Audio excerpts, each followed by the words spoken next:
BJP తదుపరి జాతీయ అధ్యక్షుడిని ఎన్నుకునే ప్రక్రియను కమలం పార్టీ వేగవంతం చేసింది.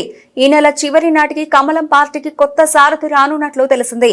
ఈ మేరకు సంబంధిత వర్గాలను ఊటంకిస్తూ జాతీయ మీడియాలో వరుస కథనాలు వస్తున్నాయి. పార్టీ రాజ్యాంగం ప్రకారం జాతీయ అధ్యక్షుడిని బీజేపీ నేషనల్ ప్రెసిడెంట్ ఎన్నుకునే ప్రక్రియను ప్రారంభించే ముందు కనీసం సగం రాష్ట్ర యూనిట్లలో సంస్థాగత ఎన్నికలు పూర్తి చేయాల్సి ఉంటుంది. ఇందులో భాగంగానే ప్రస్తుతం జరుగుతున్న సంస్థాగత ఎన్నికలు సజావుగా సాగుతున్నాయని పార్టీ వర్గాలు తెలిపాయి.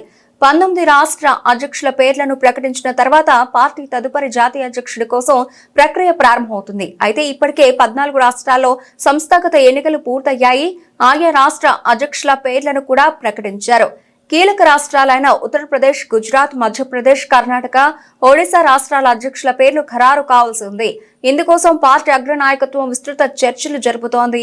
ఈ రాష్ట్రాలకు 2-3 రోజుల అధ్యక్షులను నియమించే అవకాశం ఉంది. ఆ తర్వాత జాతీయ అధ్యక్షుడి నియామక ప్రక్రియను చేపట్టనున్నట్లు సదరు వర్గాలు వెల్లడించాయి. ఈ నెలాఖరికి లేదా వచ్చే నెల ఆరంభంలో ఈ ప్రక్రియ పూర్తి కానున్నట్లు పార్టీ అంతర్గత వ్యక్తుల ద్వారా తెలిసింది.